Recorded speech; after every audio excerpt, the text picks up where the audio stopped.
The purpose of this video series is to share techniques we have learned and used at Downeast Institute to help municipal shellfish committees enhance clam flats affordably and effectively. DEI was created to help sustain Maine's softshell clam resource. Providing seeds to towns is only one of the ways we do that. We think getting the right tools into the hands of shellfish committees can help the industry now and in the future. The overview in our first video explained how using nursery trays and overwintering cages can help municipal shellfish committees enhance their clam flats and save money. The first step in that process is to apply for a limited purpose aquaculture license from the Maine DMR, and in this video we walk you through an application. In this video, we will be demonstrating how to fill out a Limited Purpose Aquaculture License, or LPA, application. You will need this application if you want to utilize floating nursery trays and overwintering cages as a conservation and management strategy to enhance your clam flats. All necessary forms can be found on the Maine Department of Marine Resources, or DMR's, website.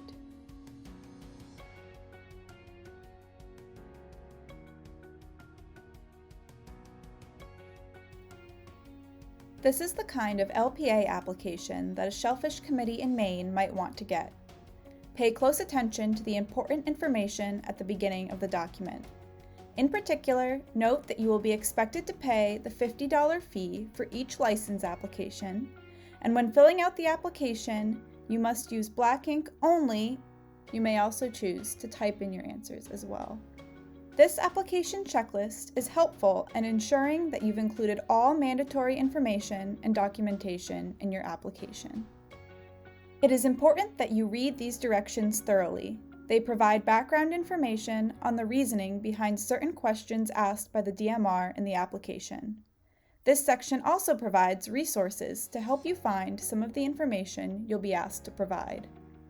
The first section you'll need to fill out pertains to your contact information. This should be easy to fill out.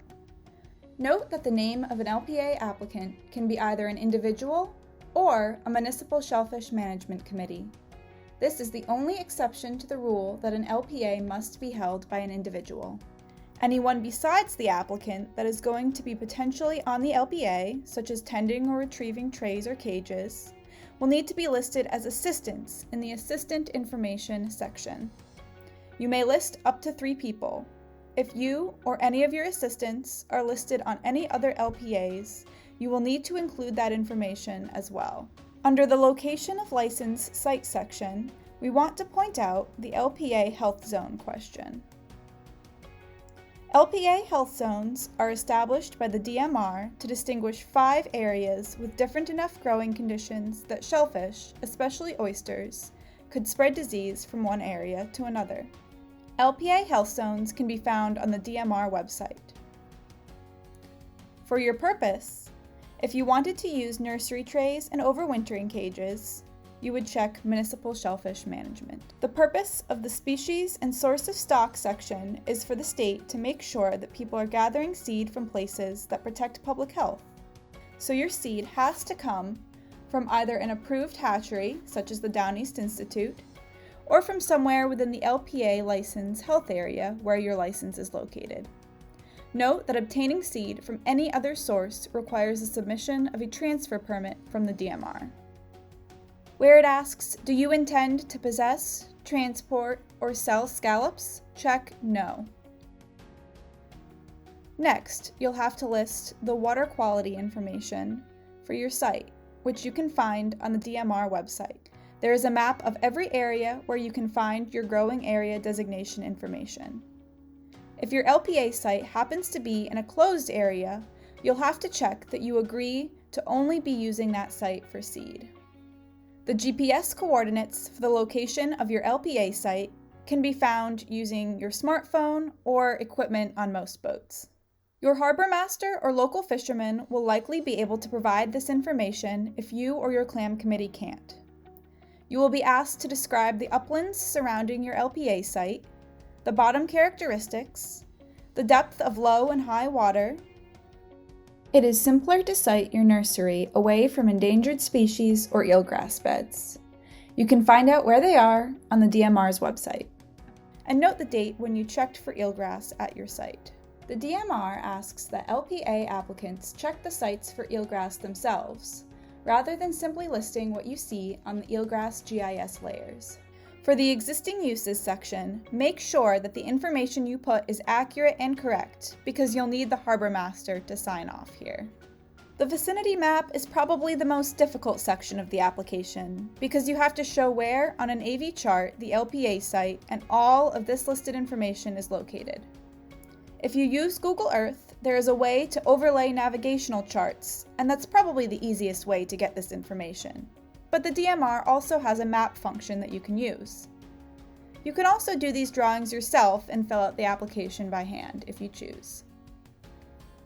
Next, you'll label the location on your vicinity map and check each of the following below that are within 1,000 feet of the site. For each that applies, also indicate how your proposed site would impact each. For example, I might check aquaculture leases or licenses and anchorages and moorings, and provide that information for the existing uses. Here we have an example of a vicinity map that you'll need to provide. In this map, you will need to show all of the following information: the feet to the closure boundary for the public health closure, the moorings label and buffer radius, the existing LPA, the ebb and flood, the water quality classification, a scale, and true north. More examples can be found on the Maine DMR website. For the gear description section, first you'll check off all the kinds of gear that you'll be using. In this case, shellfish tray racks and overwintering cages. Then you'll describe the gear listed above, as well as the maximum amount that you think you might use, in addition to the dimensions and the dates that that gear will be in the water. For a shellfish committee, you might want floating trays in the water during the warmer summer months, and then move the clams to overwintering cages and anchor them to the bottom of the lease during the winter. The outer dimensions of the maximum gear layout is basically the size of your LPA. It just cannot be larger than 400 square feet. Next, you'll describe your moorings and bottom tackle. The more detail that you can provide here, the better. Will there be seasonal changes to your gear? You're going to want to answer yes here. Trays will be removed by November 30th and replaced with submerged wire trap cages for overwintering seed. Next, the DMR wants an overhead or bird's eye view of what the gear will look like if you were to be looking down on it. For example, here is the configuration for the overhead view from May to November. Here we have depicted 2 strings of 5 trays each and 2 rows to make up the whole LPA. You'll also want to write a brief description of the construction of the boxes and the materials used.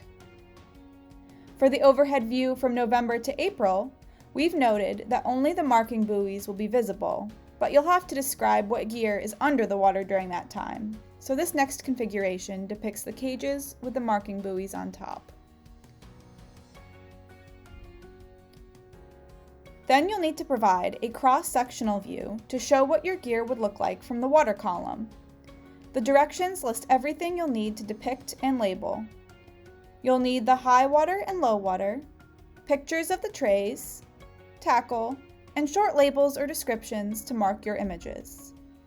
For the winter months, you'll want to include pictures of your cages, weighted to the bottom and moored with buoys. This image is shown at high water just to represent how far below the cages will be. For required signatures, you will always need the signature of the harbor master. The harbor master confirms that the LPA won't interfere with navigation or access. If you are going to put your nursery in a lobster pound, you'll also need the signature of the pound owner, and the application would need to be treated as if it were intertidal. The signature of the lobster pound owner would be needed because your LPA would be located in what is essentially private property.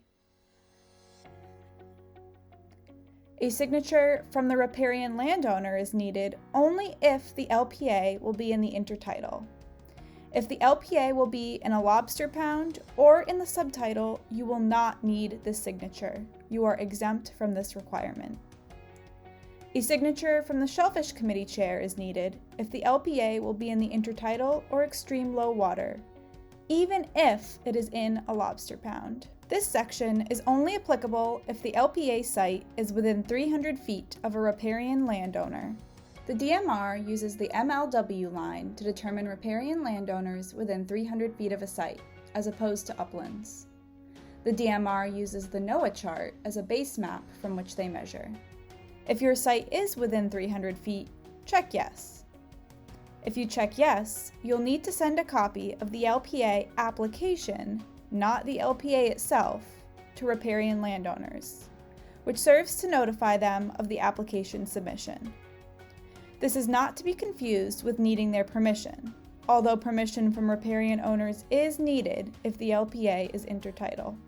If you checked yes in the box above, here you need to list the riparian landowner's name and address and their map and lot numbers.